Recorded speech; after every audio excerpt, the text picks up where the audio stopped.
Cycling is more than just a means of transportation or a weekend hobby, it is a powerful and enjoyable way to boost your physical and mental well-being. Whether you're cycling through scenic landscapes, commuting to work, or engaging in competitive races, the health benefits of cycling are vast and impactful. From cardiovascular fitness to mental clarity, let's explore the myriad advantages that come with pedaling your way to a healthier life. 1. Cardiovascular fitness. One of the most prominent health benefits of cycling is its positive impact on cardiovascular health. Regular cycling strengthens the heart, lowers resting pulse, and reduces the risk of coronary heart disease. The aerobic nature of cycling helps improve blood circulation, enhancing the efficiency with which oxygen is transported throughout the body. This, in turn, supports overall cardiovascular function and reduces the likelihood of developing hypertension and other heart-related issues. 2. Weight management. Cycling is an effective way to burn calories, making it an excellent tool for weight management. Whether your goal is to shed excess pounds or maintain a healthy weight, cycling can be adapted to various intensity levels to suit your fitness needs. Additionally, the metabolism-boosting effects of regular cycling persist even after you've finished your ride, contributing to long-term weight control. 3. Muscle strength and endurance. Engaging in cycling regularly targets and tones various muscle groups, particularly in the lower body. The quadriceps, hamstrings, calves, and glutes all come into play during a ride, promoting muscle strength and endurance. Over time, this can lead to improved joint stability and reduced risk of injuries, especially in the knees and hips.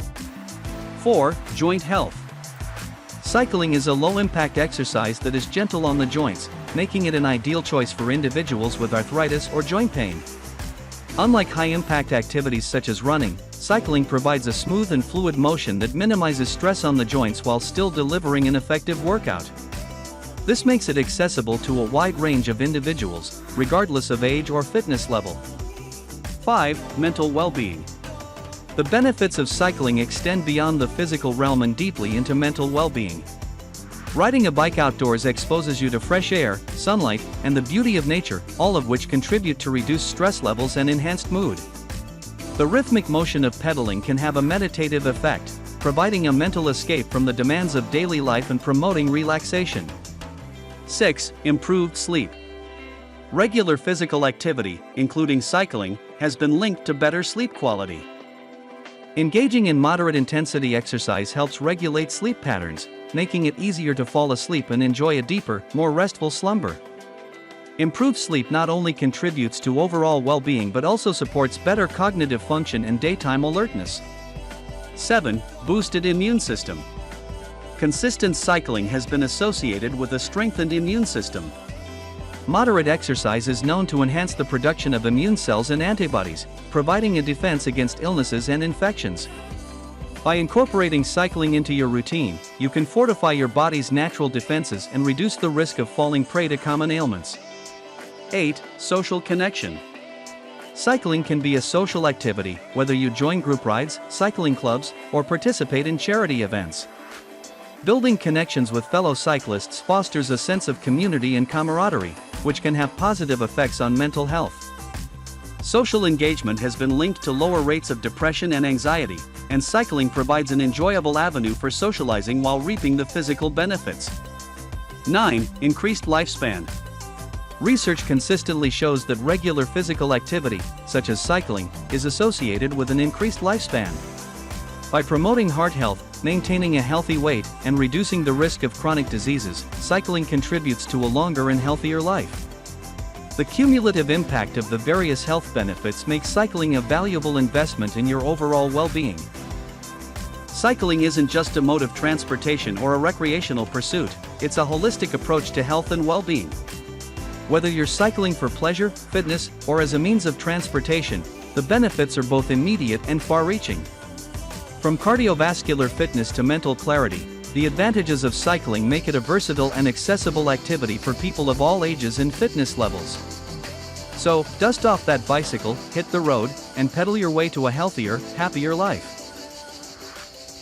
The health benefits of electric bikes. There's no question that electric bikes are soaring in popularity, or that sales will continue to rise. The one demographic that seems more hesitant to embrace the e-bike boom, however, is avid cyclists and other fitness enthusiasts. To those more drawn to Type 2 fun, an e-bike, with its pedal-powered battery offering riders a boost, can feel like cheating, away around hard climbs and the stamina required for a traditional 20-mile ride. But the beauty of e-bikes lies in the fact that they're more inclusive, allowing people of all ages and fitness levels to enjoy bicycling. While more expensive than your average bike, there is a slew of electric bicycle incentive programs aimed at low-income individuals, a growing list of e-bike lending libraries and an increasing number of bike share systems going all electric. Plus, because of the ease associated with using them, electric bikes are also more likely to replace car trips. People love e-bikes for the very reason their detractors don't. The bike's motor and rechargeable battery carry the brunt of the hard work. According to Chris Cherry, a professor of civil and environmental engineering at the University of Tennessee who studies e-bike use, a battery-powered bike can help bridge the gap and bring non-cyclists into the fold. The most powerful thing that e-bikes do is that they take the most painful parts of bike riding away, said Cherry. Either the climb or the duration, the stuff that keeps people from starting. Because electric bikes are less physically demanding on joints and muscles, they not only bring in riders who might otherwise be inactive, but they also offer the opportunity for people to ride longer periods of time and go greater distances. That leads to more folks using e-bikes as an option for commuting or running errands. Although users won't find themselves doing the sort of vigorous physical activity uphill mountain biking or even hot yoga entails, e-bike use has been shown to deliver the sort of moderate physical activity most doctors recommend. While Cherry isn't an exercise scientist, he did partner with several on a 2017 study that found e-bikes provide moderate physical activity on flat segments and downhill segments and vigorous physical activity on uphill segments. Notably, that same study found that compared to traditional bikes and walking, e-bikes lower a person's need to shower after riding, allow riders to dress appropriately for the weather, require less exertion and elicit higher levels of enjoyment. If you're only using your bike when you feel energized versus all the time, as e-bike users tend to, then you're not doing yourself any favors, said Cherry. Research says people ride e-bikes more often and farther, so they get more physical activity, even though it's less intense. A 2019 study found that e-bikes can provide intense exercise, it just doesn't feel like a workout. Another 2021 study came to roughly the same conclusion: electric bicycling can definitely count as exercise. Those researchers, who compared the physiological effects of e-bikes and standard road bikes during a simulated commute, determined that the e-bike riders elevated their breathing and heart rates enough to count as a meaningful workout. However, those health benefits varied from person to person. When on a Class 2 e-bike, which includes a throttle and a max speed of 20 miles per hour, a person could theoretically not pedal at all, burning through their battery power using it like a motorcycle. Obviously, to obtain a health benefit, one has to actually pedal the bike. Similarly, if you're always using the maximum amount of pedal assist, you'll get less exercise than someone who's more conservative. In the 2021 study, some participants that used the highest level of pedal assistance were found to get moderate exercise while others' heart rate response was too mild to count. Across the board, the e-bike users burned about 30% fewer calories than those on road bikes, but as with the participants in Cherry's study, they reported having more fun. Other studies echo this sentiment, with many driving home the point that when bicycling is made easier and more enjoyable, courtesy of pedal assist, it's more likely to become a part of people's everyday lifestyle.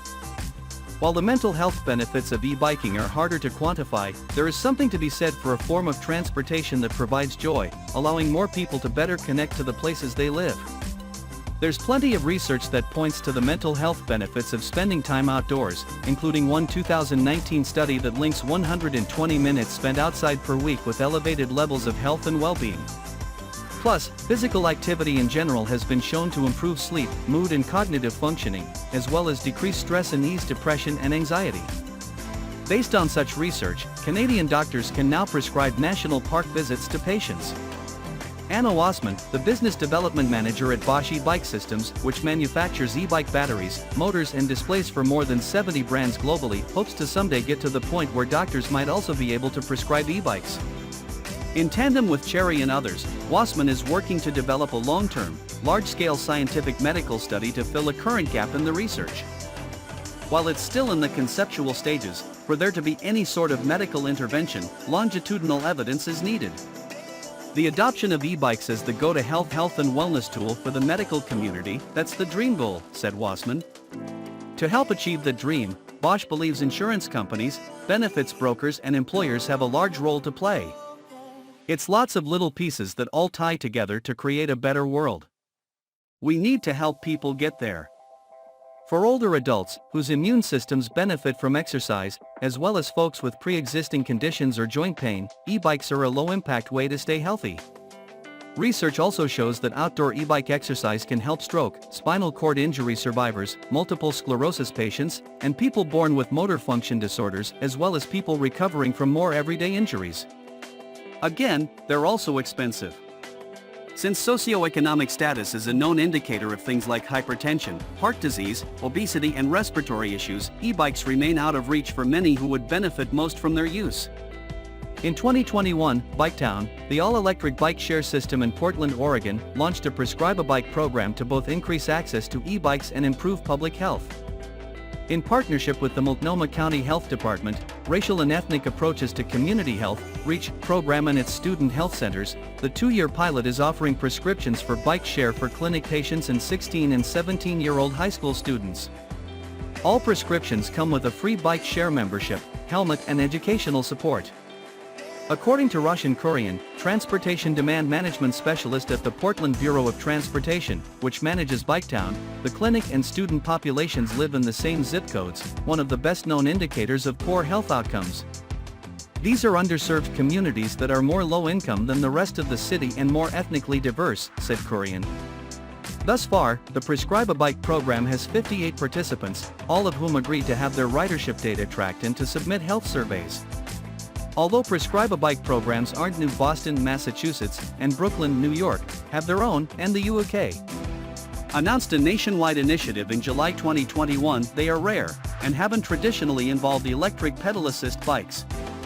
Kurian believes that Biketown's all-electric fleet helped not only secure the initial buy-in from participants but will ensure that folks ride more often. Once you get on an e-bike and you feel that pedal assist and you're able to go up the hill, you're able to go further and that builds confidence, said Kurian. It's a gateway drug to more activity and to better behavioral changes around your health. For children aged 6 through 17, the Centers for Disease Control and Prevention, CDC, recommends 60 minutes or more of moderate to vigorous intensity physical activity each day.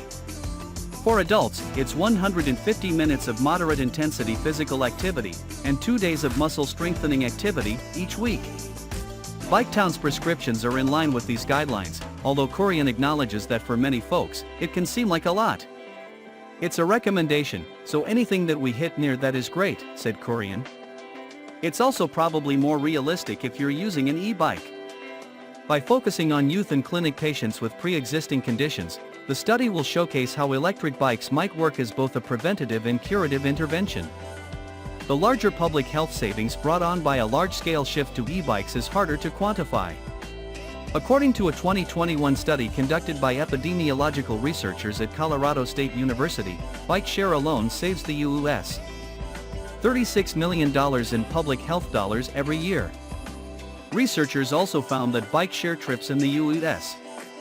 provide health benefits for bicyclists, and those health benefits are greater than the risks, such as air pollution or injury from cars.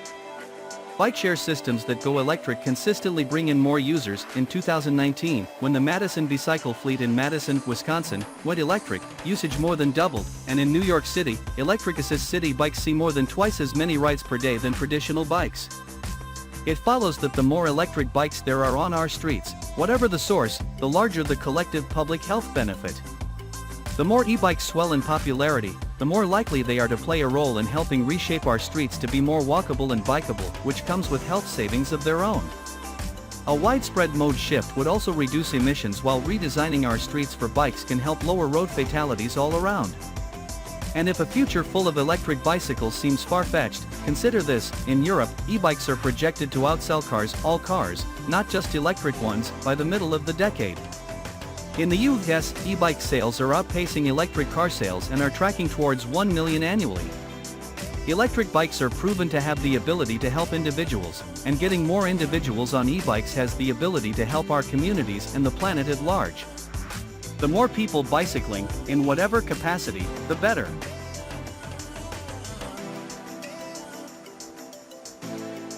How to choose a bicycle.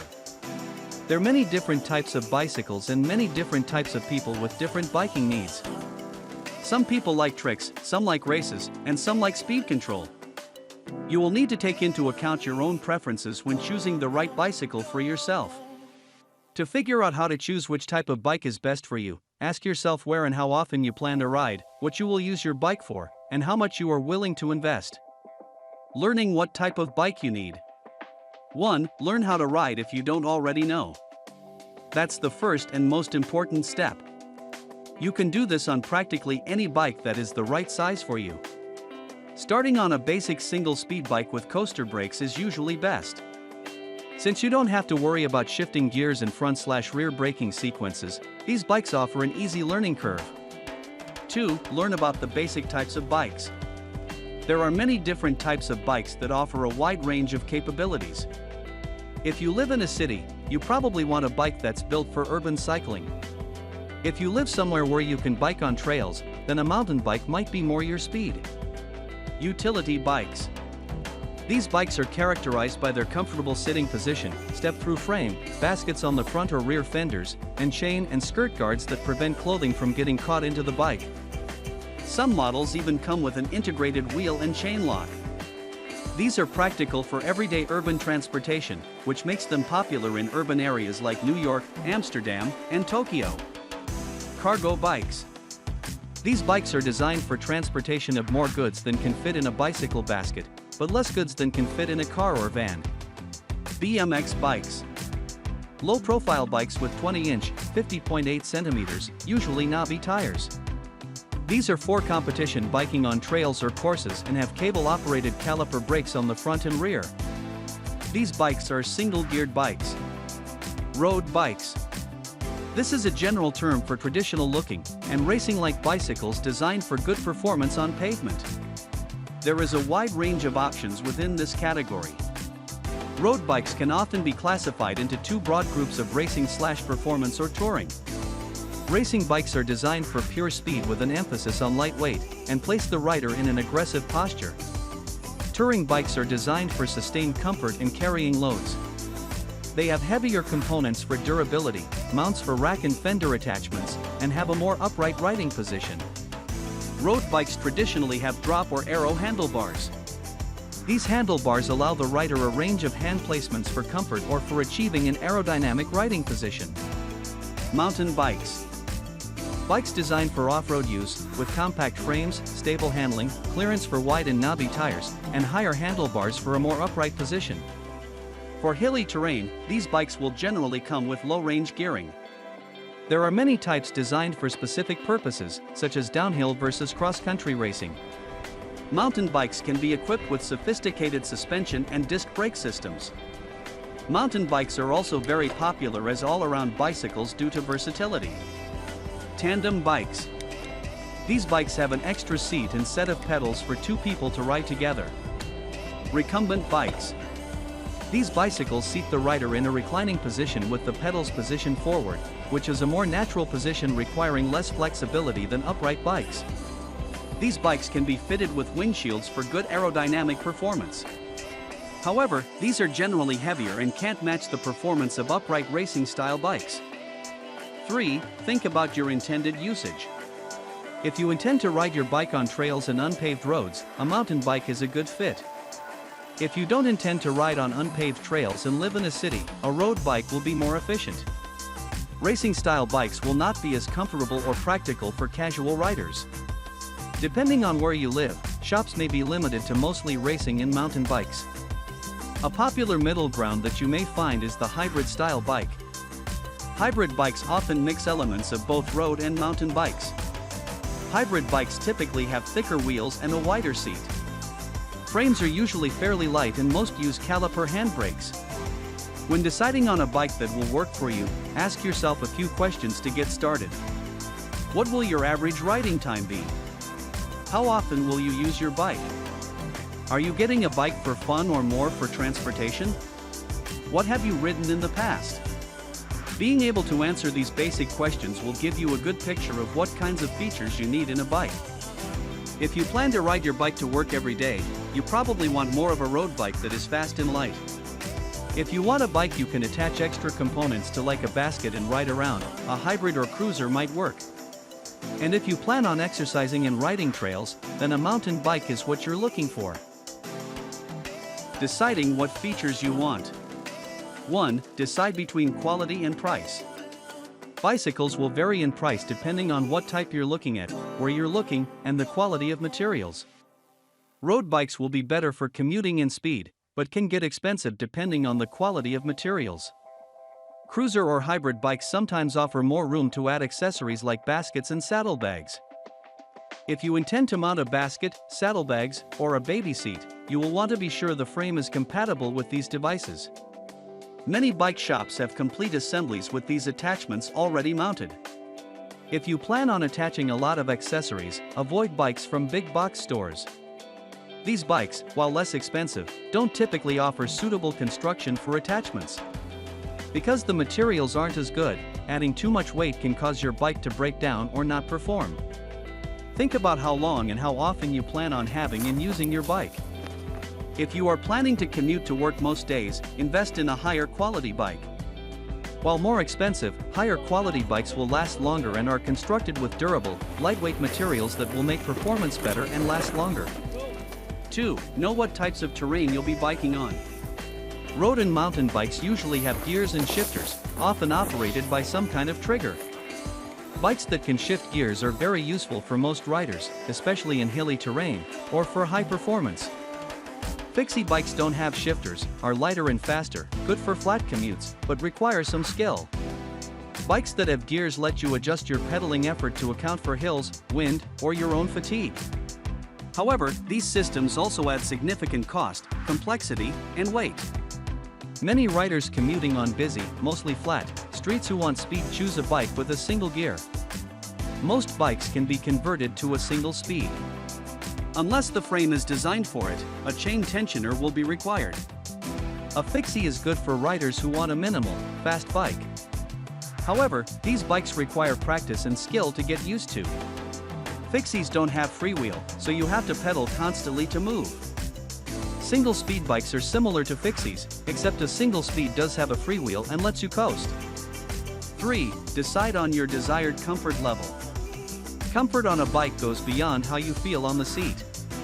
Depending on where you'll be biking and your average commuting time, you want a bike that makes you feel comfortable and in control.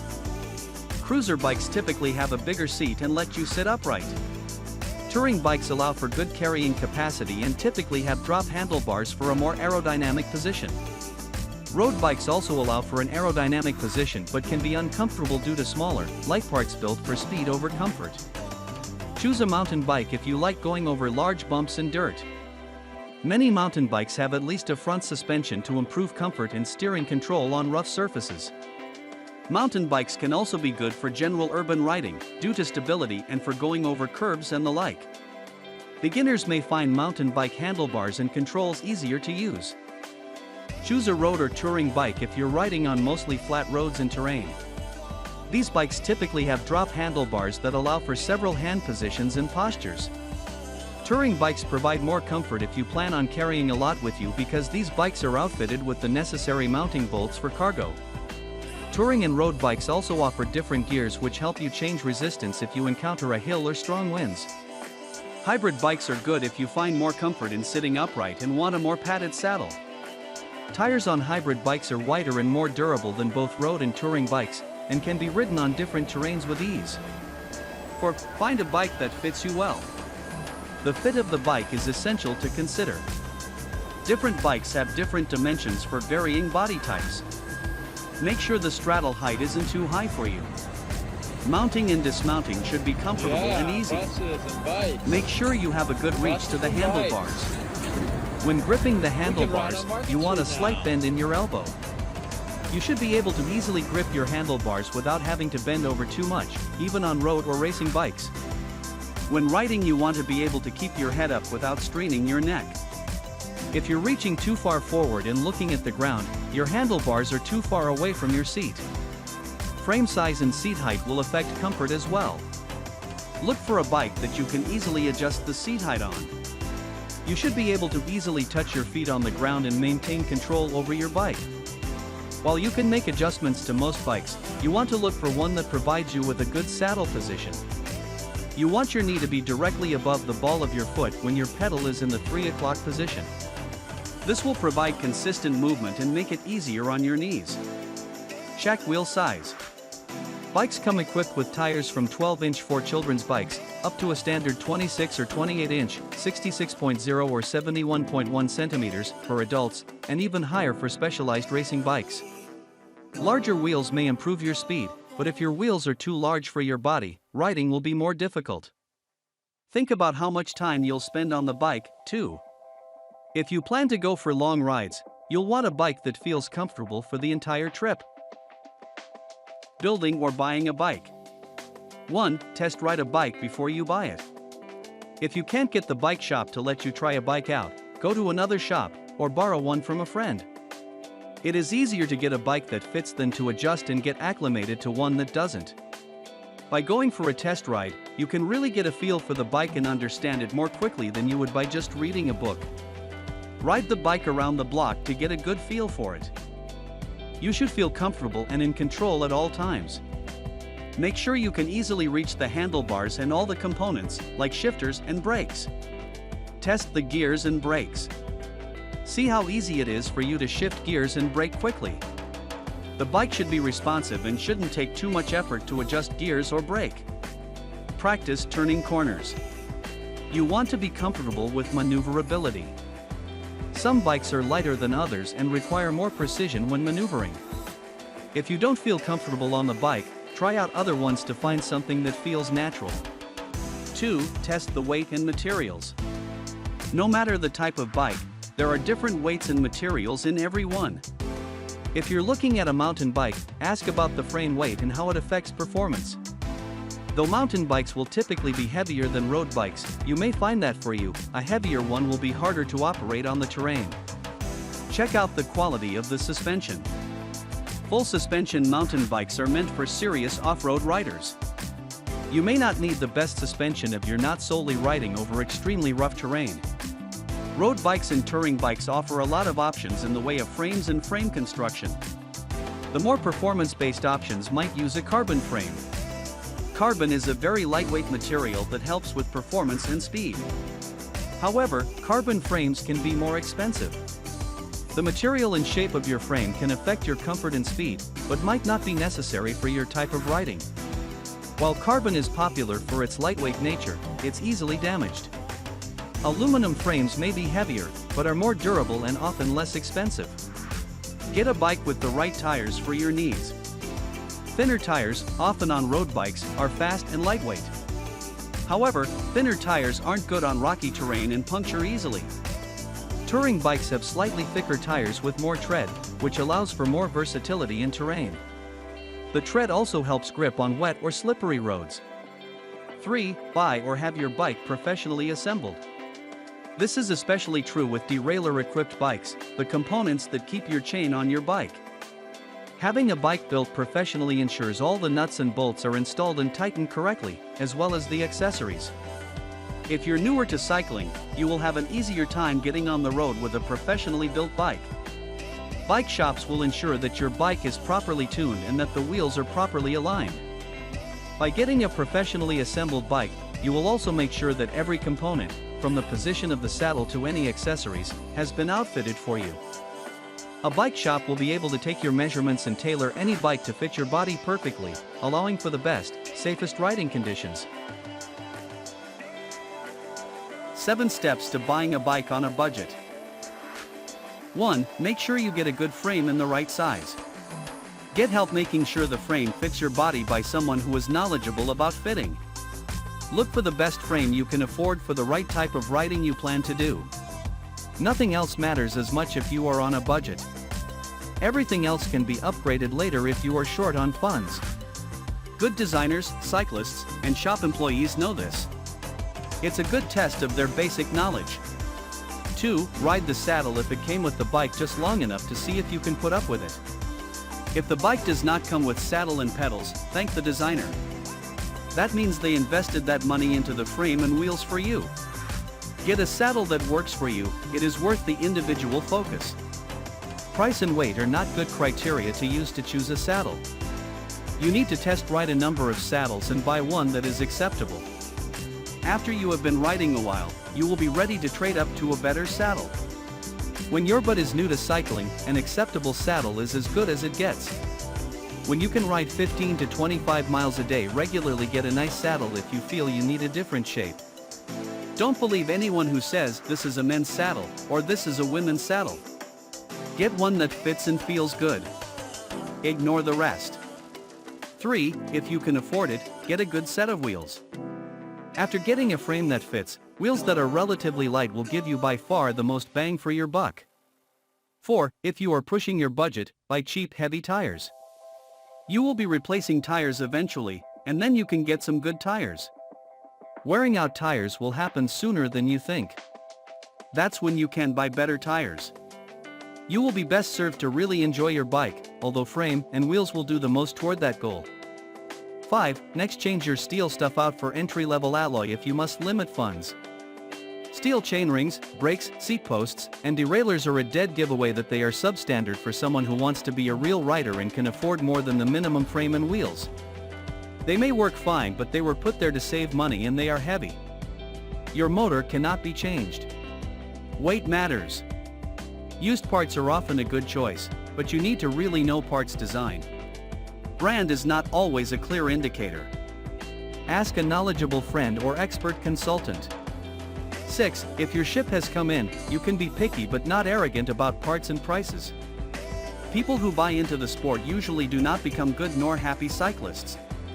The most pricey and light gear will not perform for you out of the box if you have not already gained top-level skills to utilize and appreciate them.